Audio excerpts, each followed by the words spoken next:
welcome to Completely Booked, the official podcast of the Jacksonville Public Library. I'm Gabby. And I'm Amanda. On today's podcast, we chat with Bob Dekle. He was the leading prosecutor in the Ted Bundy trial for the murder of Kimberly Leach. He talks us through the process of piecing together evidence in a time before DNA testing was available, and how he was able to convict Bundy of first-degree murder.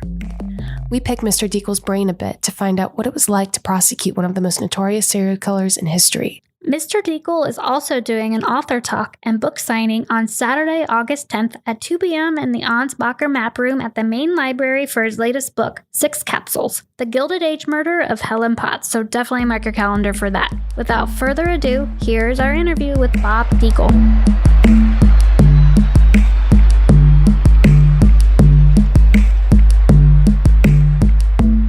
Well, thank you, Mr. Dekle, for joining us today. Well, thank you for having me.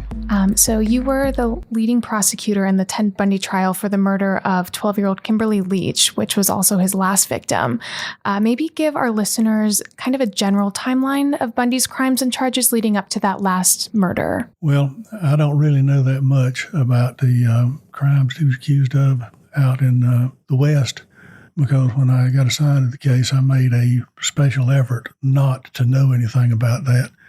I didn't want any of that information clouding my judgment in handling the case at hand. So what I know about is Bundy's movements in Florida. When he came to Florida January the 7th of 1978 and took out a room at the Oak Apartment, which is a kind of an older Victorian-style house that had been turned into an apartment building. And it was just down the street from the Chi Omega sorority house. And from January the 7th up until February the 6th, he basically supported himself by stealing. He'd steal credit cards, he'd steal pocketbooks, he'd steal wallets, he'd steal anything that wasn't nailed down. And of course, also during that time, he committed the Chi Omega murders and the assault on the young lady at the Dunwoody apartment, which was right down the street from Chi Omega murders. About February the 6th, he stole an automobile. The automobile was a white media center van from the FSU Media Center. And this was going to be his transportation as he traveled about Florida, basically looking for a victim. So he got in the van, he headed east. He said in interviews that he stayed off the interstate. So that would mean he probably tried to travel down 90 if he was telling the truth. But it's kind of hard to tell when he was telling the truth. So he either came down 90 or Interstate 10 and stopped on the 7th in Lake City, Florida, bought gasoline, went on to Jacksonville. And in Jacksonville, he got a room there, spent the night of February the 7th in Jacksonville. Bright and early on the morning of the 8th, he got up, he went to Green Acre Sporting Goods owned by John Farhat. And I understand his son is still running the Green Acre Sporting Goods in the same location. And he went in and purchased a gigantic Buck General hunting knife, which is configured like a Bowie knife. And it's also configured like a Marine K-bar knife, which was patterned after the Bowie knife. So he had a huge knife that was never recovered, but the price tag off of that knife was recovered out of the van after he abandoned it. And that helped us to trace his movements and to identify him as a person who purchased the knife at Green Acre Sporting Goods. It's one of the few things he paid cash for. He bought everything else with stolen credit cards from about 3 or 4 different people. So later that afternoon in Jacksonville, he went to Jeb Stuart Junior High School and lurked around there until school let out. And he picked out a victim and approached her as she was walking home. She didn't live very far from the school.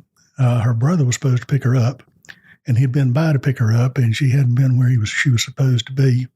He'd gotten a little bit upset with her. He'd gone home, and she had called him and said, "Where are you?" And he said, "Well, where were you?" you start walking towards the house and I'll come get you. So he headed back to Jeb Stewart, and she headed off in the direction of home, and she fit the visual profile of Bundy's preferred victims. That is, chief characteristic, hair parted in the middle, pierced earrings, wearing a jacket with a fur collar, same type of dress that our victim was wearing the next day when he abducted her. But as the little girl was walking home, Bundy pulls up, stops, gets out of the van, and confronts her, and starts talking to her. And he's wearing name tag says Richard Burton Fire Department, a homemade, handmade name tag, very official looking. She is nobody's fool. This frightens her. And how old was she? She was about 12 years old. As well, okay. Yeah. So as Bundy is standing there talking to her, up drives the brother, who was a steel worker. He drives up his pickup truck, and he's big enough to go bear hunting with a switch. I mean, he's much of a man. And he yells out the window, "What the blank are you doing with my sister?" And Bundy said, "Nothing, I made a mistake," and turned around and ran and got in the van and took off. The brother loaded his sister up in the pickup truck and took off after him. And I didn't ask what he planned on doing when he caught him, but I've got a pretty good idea. But anyhow, he didn't catch him, but he did get the tag off of the van, 13D 11300. Okay, I couldn't tell you the tag on my truck is parked outside here today, but I'll never forget that tag number because it figured very prominently in identifying Bundy's movements. Every time he bought gas, it's a white van, 13D 11300 tag. So they took down the tag. Just so happened that they were the children of a homicide detective with the Jacksonville Police Department. They put a sketch artist on the case, and he drew a picture from their description of the person who accosted them. And the defense attorney told me it didn't look anything like Ted Bundy, but I had other people tell me that the picture was a spitting image of Ted Bundy. But anyhow, Bundy has made an attempt to kidnap a girl, and he's frustrated, and he's going to try again.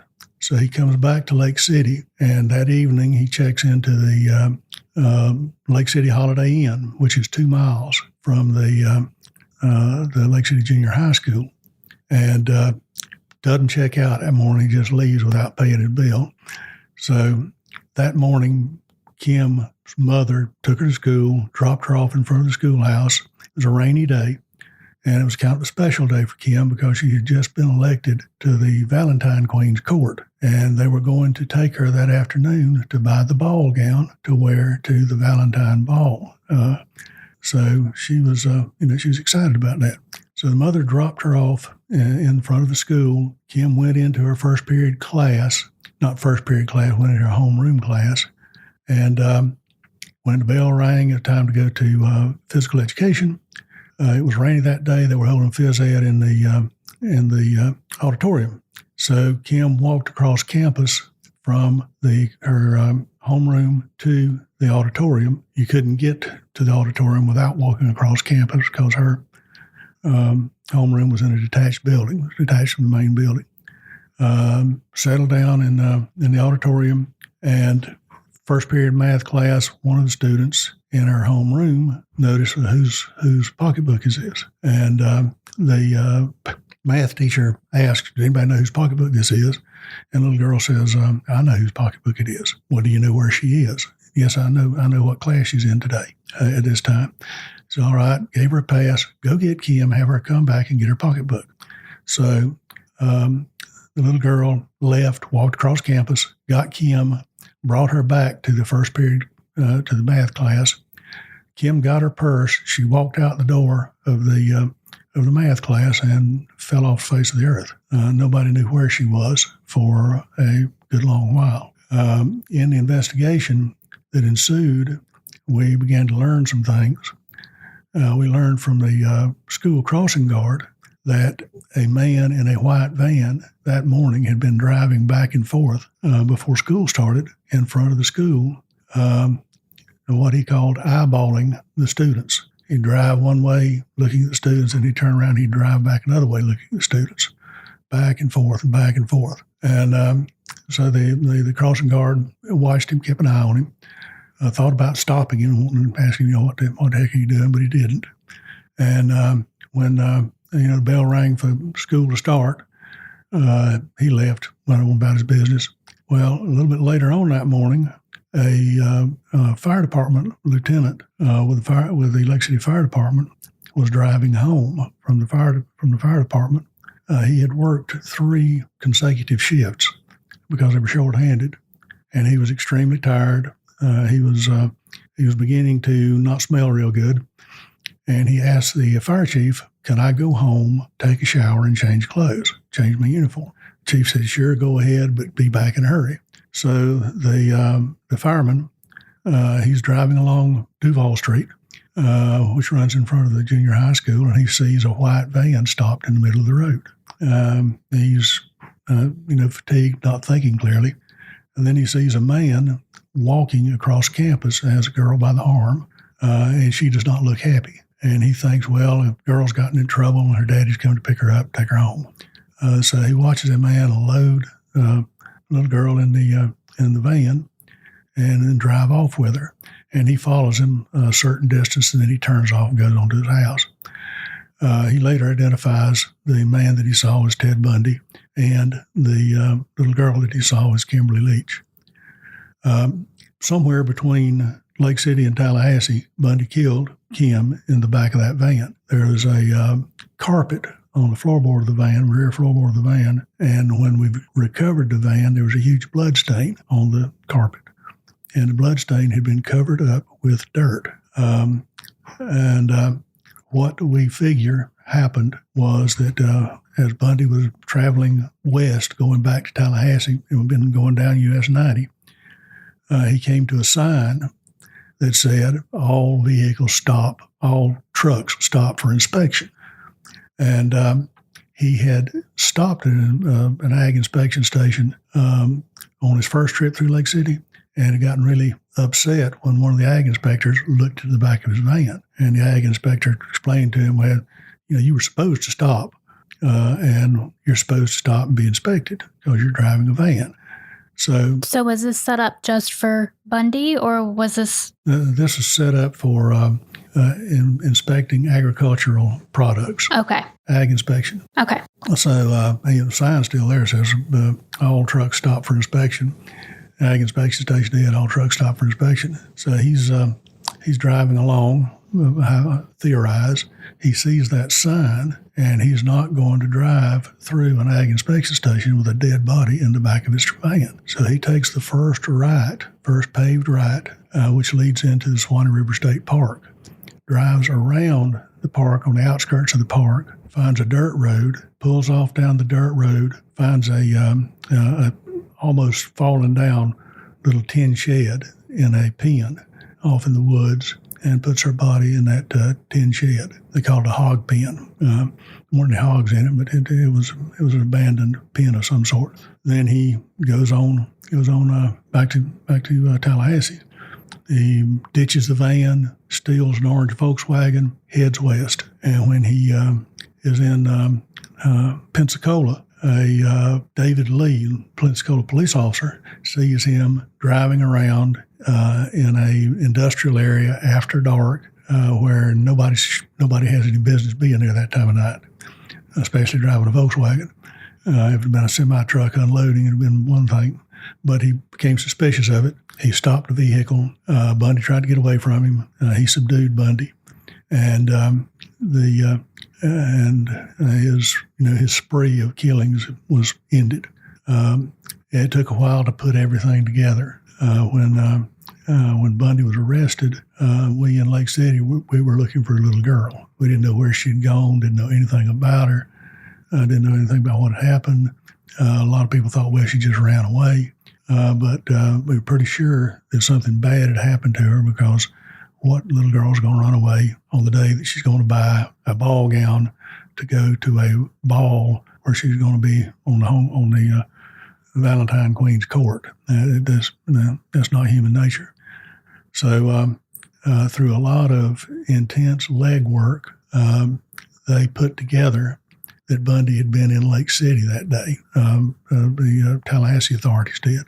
And when that happened, then, he was the only serial killer we knew of who had driven through Lake City the day that Kim went missing. Stands to reason he just might have been responsible for having done it. So we investigated him, began investigating him, and we had to find the body before we could make a case. And we did not find the body for about 2 months. He'd been in jail in Tallahassee for a good long while when we actually found the body. Okay, that was the last piece of the puzzle as far as being able to put a case together. We had 3 sources of evidence that we used. The one source was what was left at the hogshead, under the hogshead, the clothing, the biological material. The other source was what was left in the van, the blood stain, the carpet, the price tag off of the hunting knife, fibers. Turned out fibers from Kim's clothing was on that carpet, and fibers from his clothing was on the carpet. And then the orange Volkswagen, we had his clothing from there. We had his shoes from there. We had shoe tracks in the dirt on the van carpet. We had a shoe track on the bumper of the van. They matched his shoes. We found all kinds of fibers from his coat, his blue blazer, from a shirt that he had. It was torn. We called it the burgundy shirt. It had about 5 different colors, but it was mainly burgundy. We called it the burgundy shirt. And it was just, between those 3 sources, the orange Volkswagen, the van, and the hogshead, we found enough circumstantial evidence to put a case together, make a case together on him, and convict him. And Bundy had already had 2 death sentences for the Chi Omega homicides before receiving the 3rd, but that 3rd sentence is the one that was ultimately carried out. How did that happen? Well, one thing that we wanted very badly was to have Bundy dead. And getting the Chi Omega death sentence was a step in that direction, but there's many a slip between the cup and the lip. And there's no assurances that some appeals court somewhere wouldn't find something wrong with that case and either overturn the conviction or send it back for a new sentencing hearing or do something. And we felt strongly enough that he needed to be executed, and we went ahead, prosecuted the Kim Leach case in order to make sure that he was executed. And we received a lot of flack for proceeding with the prosecution. What are you doing wasting the county's money on this guy? He's already got the death sentence. It's just a waste of time to get him another one. Well, as things turned out, there were some difficulties with the Chi Omega case that we didn't have in our case. I think they would have eventually gotten to executing him in the Chi Omega case, but it was going to take a lot longer to get to that point. So we got ahead of him in line, got ahead of that case in line, and he was executed for the Lake City case. And so that gave us a little bit of vindication for going ahead and prosecuting him. And it was also during the Kimberly Leach trial that Bundy got married to Carol Ann Boone. How did that affect the trial? Well, I don't think it helped his plea for a life sentence. The wedding, as it were, occurred during the penalty phase. Bundy decided he was going to be his own lawyer during the penalty phase, and he called witnesses, and he examined witnesses, and he made the argument to the jury. And he had pitched a fit because the sheriff wouldn't allow him to take a blood test to get a marriage license. I don't think they require blood tests anymore, but back in that day they did. And Judge Jopling, to placate Bundy, said, okay, told the sheriff, let him take a blood test. So they took a blood test. So they got a marriage license. And they tried to talk a public defender investigator who was a notary public into performing the nuptials, but he refused to do it. So they enlisted the aid of another notary public who came to court during the penalty phase, sat on the back row with the marriage license, and waited for Bundy to pronounce himself and Carol Boone man and wife. And when he did, he signed the marriage license. And by golly, they got married in open court in the middle of a penalty phase of a first-degree murder case. And it was really quite farcical. Do you believe that this was just his attempt to manipulate the criminal justice system and disrupt his criminal prosecution? Well, the only thing I could think of at the time was that Bundy was setting up an argument. How can you vote for the death penalty on me on my wedding day? Yeah. Which, that's not a... what am I about to say? Well, not a very persuasive argument. I learned later, and this is by later, I mean years later, that what was going on was that Carol Boone was putting pressure on him. I want to get married. I want to get married. And Bundy figured, well, here's a way to get married. And so they engineered that little fiasco so he could marry her. And I think, I don't know, I guess at that point he was thinking, well, what the heck, I got 2 death penalties already. What's the third one? Right. And what was it like for you at the time being assigned to such a high-profile, controversial case? Especially since it was your first one. It's somewhat similar to pulling your fingernails out with a pair of rusty pliers. It was a monumental task. It was a task that I was not prepared for. How were you assigned to it? If this was your first case, how were you chosen? How was I chosen? We had a very young office. When I say very young, I mean very, very young office. I was the most experienced assistant in the office at that time, which was damning me with faint praise because I hadn't been practicing law 5 years at that point. I'm assuming you knew who Bundy was when you were handed this case? Well, I guess you could say I assigned the case to myself because at that point I was a chief assistant state attorney, and I was expected to handle the roughest cases, so to speak. So when the case came up, it was just kind of a given that if they made the case, I was going to handle it. When we tried the case, there was a new state attorney on board, and then that was really interesting because I had to run against him. And I was no longer chief assistant at that point, but I was still the lead prosecutor in the Bundy case. And did you guys understand the scope of the case at the time? Did you think Bundy would become one of the most notorious serial killers in history, or was that kind of an after looking back at it? I knew that I had never been involved in anything that got so much publicity as the Bundy case, never before and never since. And I just thank the good Lord that was before CNN and 24-hour-a-day news services, because it was, it was terrible as it was with the 24-hour news channels. About a half a dozen of them, I'd have been ready to commit suicide. I had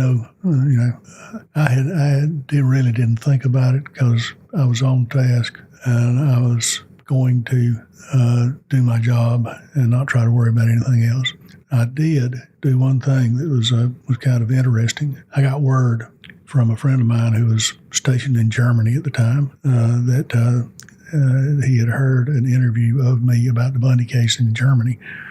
I said, man, this is getting some publicity, huh? So I did a lot of traveling in connection with the case, went here and there and around and about, and everywhere I went, I would ask strangers if they ever heard of Ted Bundy just to see if I could find somebody who had never heard of Ted Bundy. And I found one person in all of my travels who had never heard of Ted Bundy. And he was a cab driver in New York City who had been in the United States for, he said, 1 week. Yeah. And he'd never heard of Ted Bundy, but everybody else had. From being given the case to closing the case and declaring the death penalty, how long of your life did that last?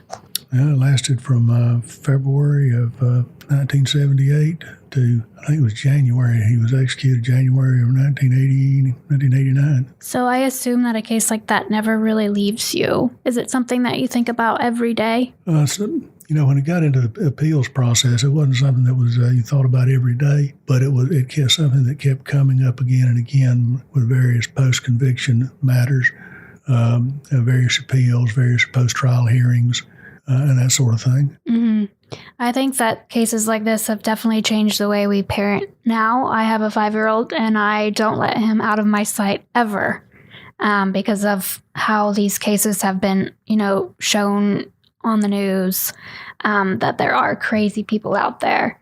And especially with like Netflix series and like the series regarding Bundy's life, do you think that these are good for the, modern mindset of parents, or do you think it's a bad thing? You can never be too careful. But I'm not a real huge fan of these based on a true story biopics, because every based on a true story biopic that I ever watched that I knew something about the facts behind the story, it was just a complete travesty of what actually happened. And that includes the latest Netflix one, extremely inaccurate, shockingly distorted and warped.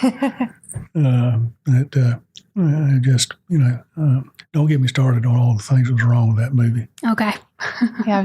Casting Zac Efron, the teen heartthrob, to play, this horrific serial killer. I was going to ask you if you think any of those portray Bundy as a character properly, but maybe we'll skip that one. Well, they said that Bundy was like handsome and charismatic, and he was. That women just like followed him because he was manipulative and could convince people of anything.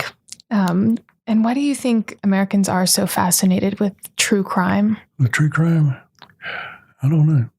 It might have something to do with seeing something horrible and feeling safe that it's never happened to you. But I don't know. And I'm a true crime writer. I've written several books about various murder cases. What other murder cases have you written about? I co-authored a book on the Lindbergh kidnapping case with a good friend of mine who's a prosecutor from Tennessee. I just published a book with Kent State University Press about a Gilded Age murder by a man who reminded me a tremendous amount of Ted Bundy. He was a brilliant, charismatic medical student, not a law student, but a medical student, who had an insatiable appetite for sex, and had this one young girl that he couldn't talk into having sex any other way. He talked her into secretly marrying him, and performed 3 abortions on her during the length of their marriage. Mama found out about it. She demanded that he marry her publicly. He couldn't do that because he was already married to a couple of other women secretly, and so instead of marrying her, he killed her.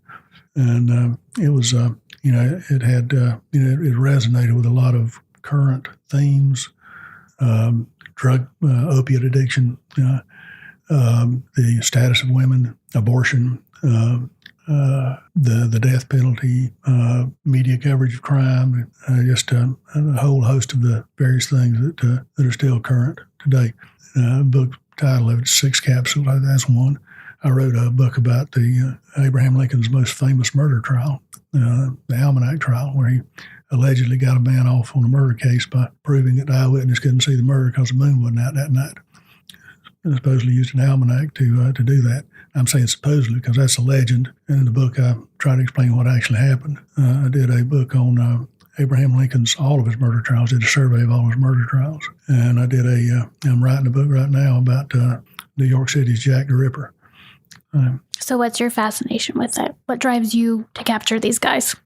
Well, I did it for 30 years as a prosecutor, prosecuted a slew of murder cases. And there's a lot of, I hate to say fun, there's a lot of enjoyment that I got out of being able to figure out what happened, figure out who did it, put the case together and bring them to justice, and then feel like you really accomplished something when all's said and done, because you you've put a really bad person out of circulation. Yeah, just like connecting the dots and putting the puzzle pieces together and working with different agencies. And yeah. And what am I about to say?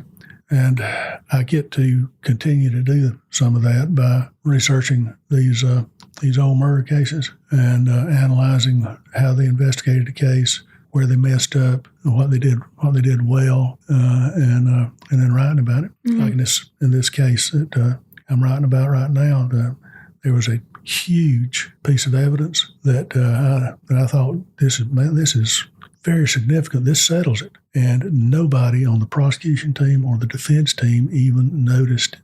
It was. Can you talk about what it is? It had to do with a disease that the victim had that prosecution and the defense kind of blew off because they didn't understand it. Okay. The woman's got a disease in her blood, and the guy's got blood under his fingernails that's got signs of that disease. And, how many people in New York City on this particular day when a woman got disemboweled are running around with blood bearing indications of this type of disease under their fingernails, and also intestinal fluid under their fingernails. Right. So, it's pretty small chances. and it was kind of interesting. The doctor on the witness stand was testifying about it, and he was the disease was leukemia, and the doctor was saying leukemic, and the lawyers were hearing anemic. Wow. And they kept saying anemic. And the doctor said, no, leukemic. Huh. And I said, well, that's like anemia, isn't it? Oh, yeah, well, it's like anemia, but... Has it been exciting to see the advances in high-tech forensic labs over the course of your career? I'm sure it was so different when you were prosecuting Ted Bundy and gathering evidence versus what's now available. Yes, it is.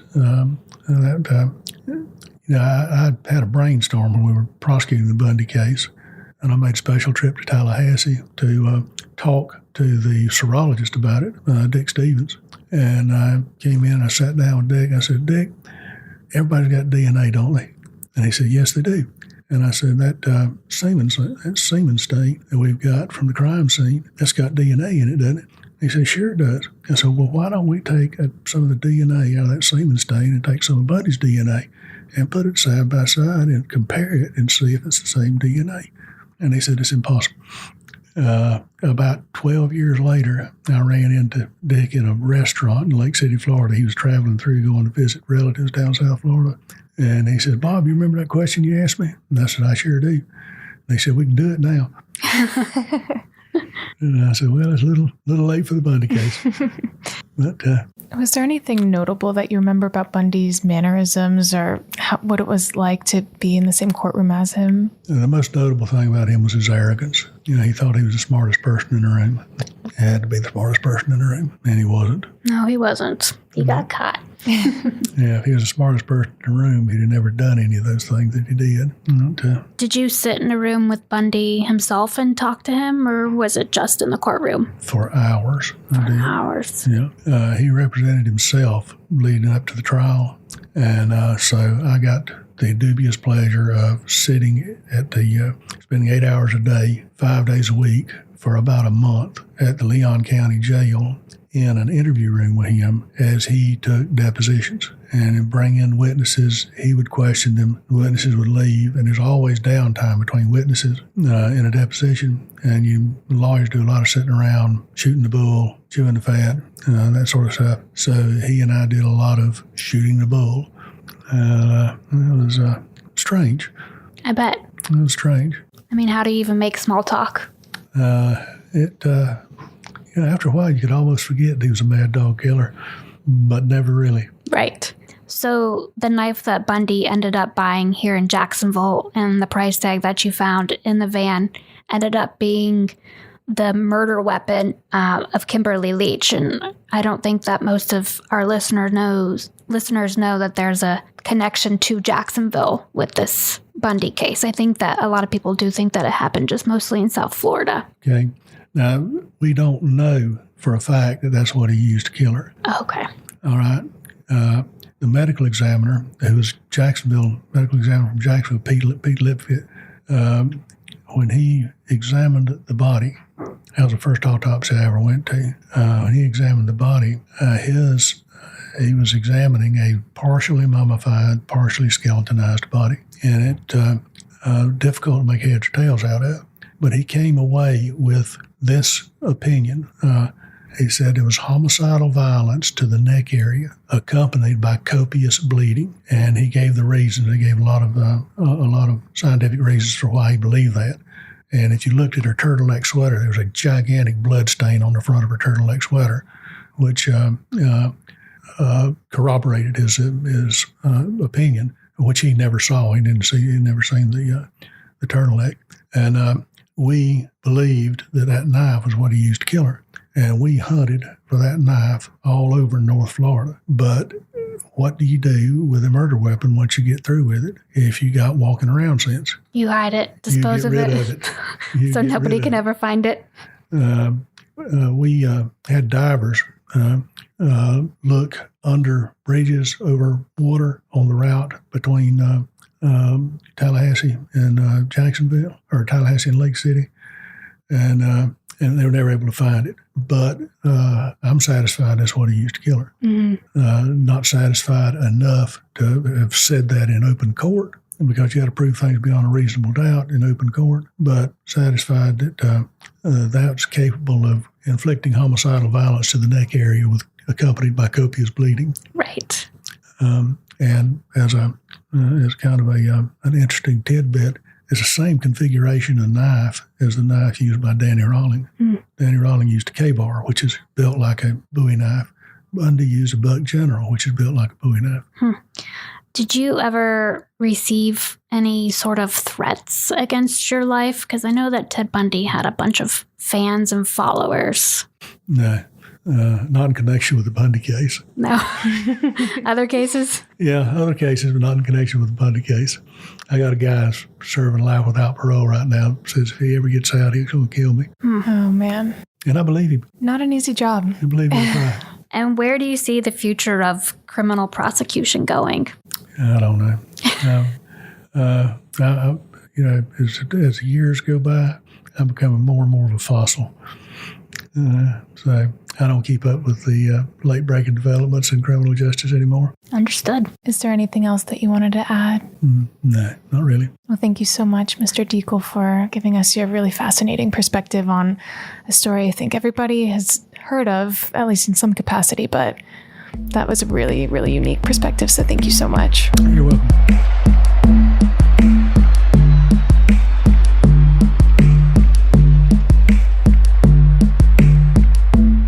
If you enjoyed hearing Bob Dekle's story, definitely try to make it to his author talk, which, again, is on Saturday, August 10th in the Ansbacher Map Room at 2 p.m. You can also check out his books from the library's collection. Until next time, I'm Gabby. And I'm Amanda. Bye, guys.